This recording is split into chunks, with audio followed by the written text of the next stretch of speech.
हाँ देखो बच्चों, यहाँ पे 4.1 में हिस्ट्री में नॉवेल में आपको यहाँ पे जैसे मान लो कि आपको आया यहाँ पे complete the activities given below as per the instructions, दिया choose the correct writer from the brackets of the following.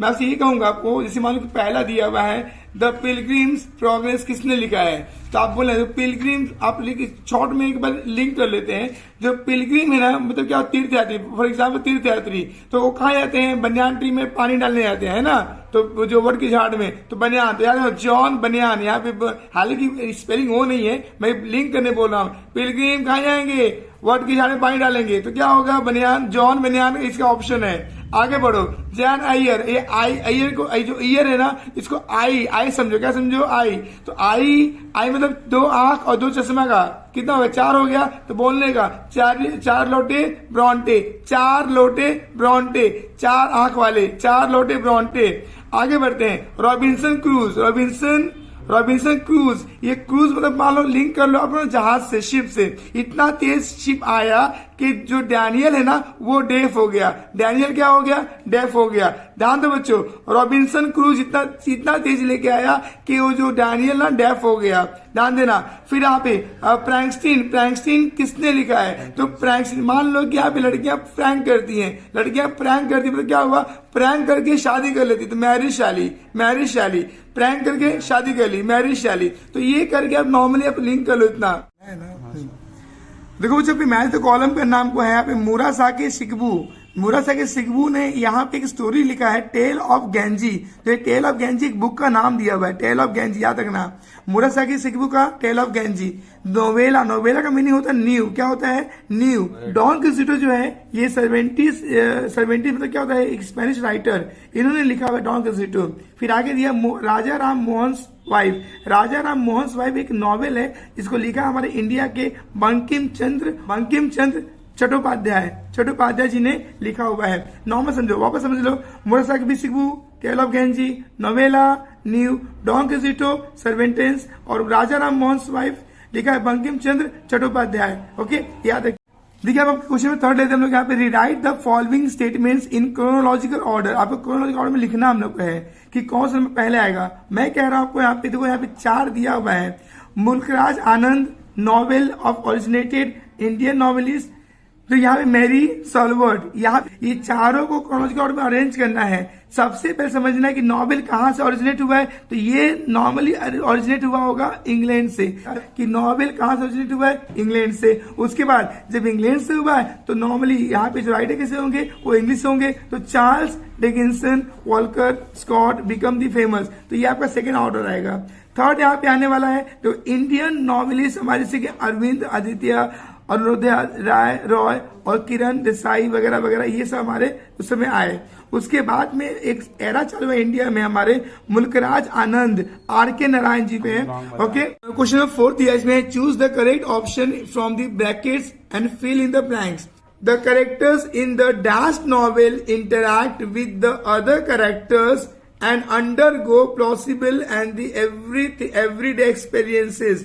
तो बच्चों ये है ना, आपको जब ऐसा नॉवेल जो कि रियलिटी को बताता है, तो यहाँ पे रियलिस्टिक बात आएगी। क्या आएगी? रियलिस्टिक, यहाँ पे सही ऑप्शन है। आगे, a dash novel narrates the adventures, जहाँ एडवेंचर्स की बात आएगी बच्चों, वो होता है यहाँ पर पिकास्क्यू होता है बच्चों, ध्यान देना। जहां एडवेंचर्स आएगा ऐसे नॉवेल्स पिकास्क्यू में मिलते हैं। आगे, the dash novel is about the imaginary community, जहां पे इमेजिनरी चीजें आएंगी तो उसके लिए यहाँ पर आता है यूटोपियन। क्या आता है बच्चों? यूटोपियन। ओके, यूटोपियन नॉवेल जो होता है वो हमारे इमेजिनरी कम्युनिटी को बिलोंग करता है। आगे दिया है, in the dash novel the novelist narrate the characters thoughts as the enter in the mind of the character, जो कैरेक्टर के माइंड में घुस जाए तो वो होता है स्ट्रीम ऑफ कॉन्शियसनेस नॉवेल।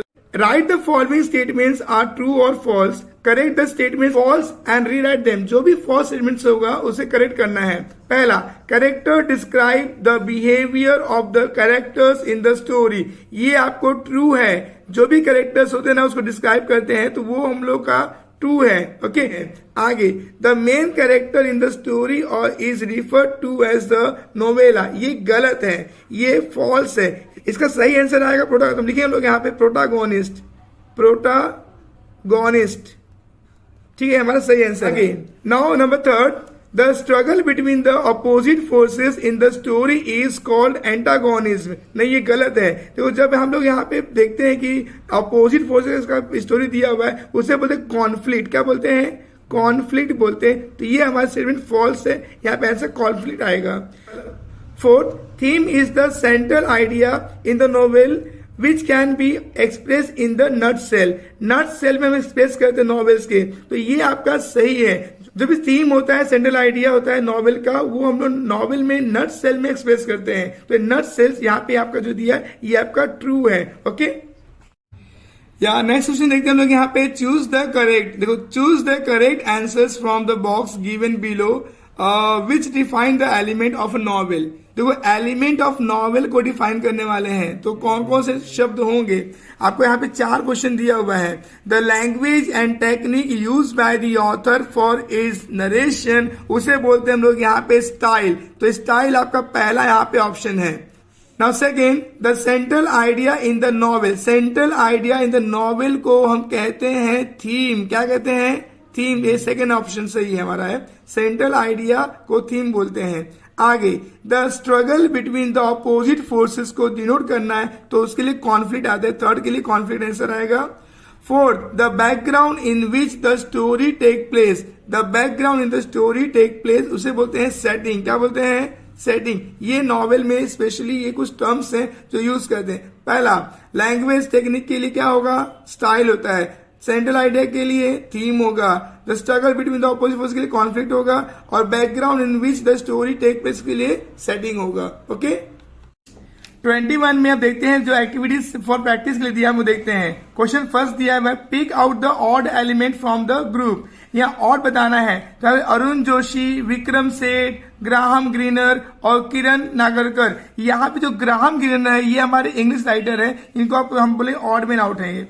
आगे देखते हैं, और बाकी सब इंडियन थे। प्लेस, पीरियड, थीम, क्लाइमेट और लाइफस्टाइल, यहाँ पे जो थीम जो दिया है वो सेंट्रल आइडिया होता है नॉवेल का, और ये सब जो दिया है हमारे, ये सब हमारे सेंट्रल आइडिया नहीं होते हैं, इसके थीम यहाँ पे अलग हो गया। यहाँ थीम, प्लॉट, कैरेक्टर, नोवेला, तो ये सब जो है हमारे थीम, प्लॉट और कैरेक्टर, ये जो है ये एलिमेंट्स नॉवेल के हैं, और नोवेला खुद एक शॉर्ट नॉवेल होता है।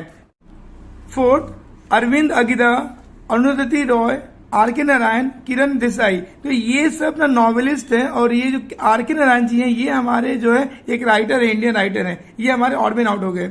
आगे बढ़ते हैं मैच द कॉलम में, जोसेफ कॉनराड का होगा the heart of the darkness, इन्होंने लिखा है।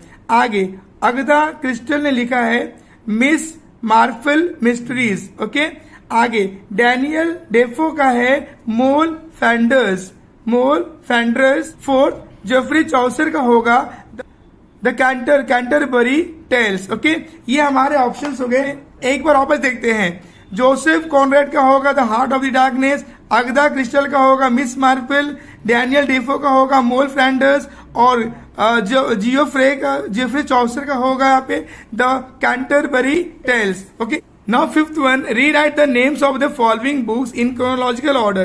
क्रोनोलॉजिकल ऑर्डर का मतलब होता है इवेंट के हिसाब से लिखना। तो देखो यहाँ पे जो दिया है पहला टेल ऑफ गेंजी, टेल ऑफ गेंजी जो है ये 1010 में ये बना था, इसके लिए ये पहला नंबर पे आएगा। डॉन क्विजिटो जो है 1605 में आया था, तो ये सेकेंड नंबर पे आएगा। थर्ड नंबर पे आएगा द पिलग्रिम प्रोग्रेस 1678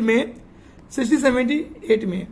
ओके, आगे फोर्थ नंबर पे आएगा ओरुनको जो है वो 1688 में छपा था, इसके लिए ये ऑर्डर आएगा, पहला आएगा टेल ऑफ गेंजी, दूसरा आएगा डॉन क्विजिटो, थर्ड आएगा द पिलग्रिम प्रोग्रेस, और लास्ट आएगा पे ओरुनको। नाउ नेक्स्ट देखते हैं, choose the correct option from the bracket and fill the blanks. देखो पहला दिया है the dash novel is fictional, biography और autobiography which is concerned with the growth of the protagonist mind, spirit and childhood to adulthood. तो ऐसे novel को बोलते हैं बिल्डुंग्सरोमन, बिल्डुंग्सरोमन बोलते हैं इसको हम लोग यहाँ पे, ये इसका सही आंसर है।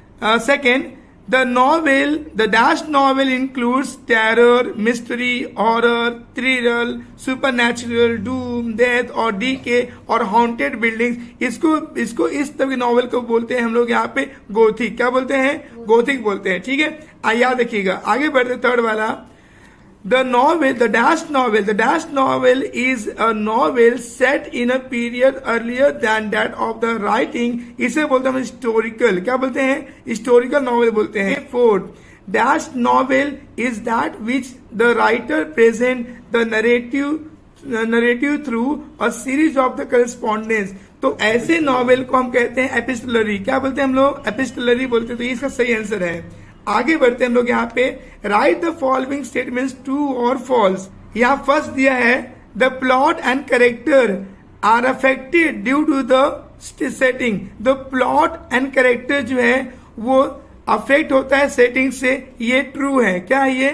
ट्रू है। ठीक है, आगे बढ़ते हैं।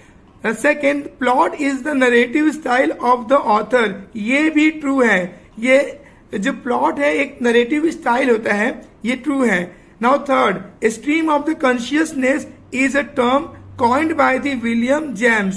तो ये भी आपका ट्रू ऑप्शन है। ठीक है, अब आगे, Joseph Conrad is a novelist of the 18th century. ये फॉल्स है। जो लिखना शुरू किया वो 19th सेंचुरी में शुरू किया ऐसे बोलते, इसलिए ये क्या था?